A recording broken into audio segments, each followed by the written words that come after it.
Parasites and Pollution. The word parasites is used in two senses. Everything living on you or in you, not just to perch, but to take its food from you, is a parasite. No matter what its size, it can be called a parasite.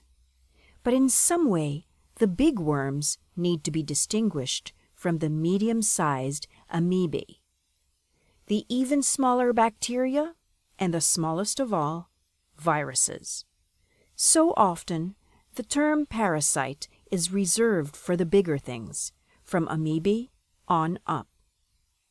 In this book, the word parasite will be used in both ways as usual. You can easily guess what is meant. Parasitic worms are divided into roundworms and flatworms. Roundworms are round like earthworms, even though they may be as thin as hairs, threadworms, filaria, or microscopically small like trichinella. Flatworms are more like leeches. They have a way to attach themselves, sometimes with a head, scolex, like tapeworms, sometimes with a special sucker, like flukes. Worm parasites go through stages of development that can look very, very different from the adult. Roundworms, like Ascaris, common cat and dog roundworm, are simplest. The eggs are swallowed by licking or eating a bit of filth. They hatch into a tiny larva. The larva treks to the lungs, you cough it up and swallow it. Meanwhile, it has molted a few times. It then crawls to the intestine, where it becomes an adult, shedding eggs in your stool. Worms usually have preferred locations. The favorite organ for Dirofilaria, dog heartworm, is the heart, even human heart. Sometimes the rules can be broken. My tests show Dirofilaria can live in other organs too, if they are sufficiently polluted with solvents, metals, and other toxins. Flatworms, like tapeworms, are much more complicated in their life history. You could eat the eggs accidentally with dirt. After hatching, the tiny larva burrows into its favorite organ. Your body encases it with a cyst. The white blood cells have been taught never to attack your body, and the cyst case is your body. So the tapeworm stage has safe residence for some time. If you are a meat eater, you could eat such a cyst if it happens to be lodged in the meat you are eating.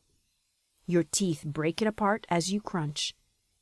The little larva is swallowed and tries to attach itself to your intestine with its head.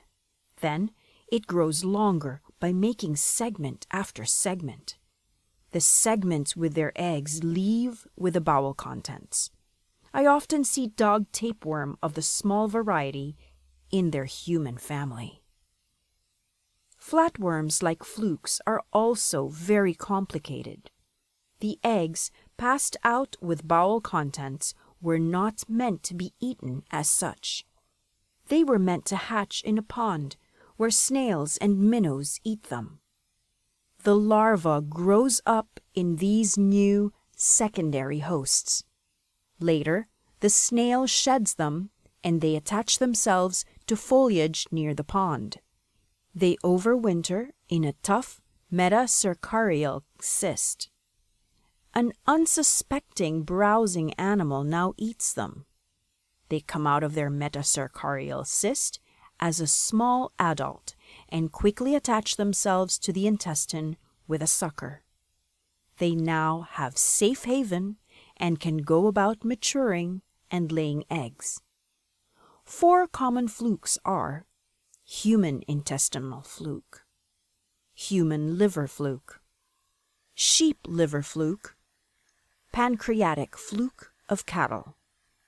Don't let the terms sheep and cattle mislead you. They are all found in humans. That was pages 31 to 33 from the book The Cure for All Diseases by Hulda Clark. For more information about parasites and pollution, visit huldaclark.com.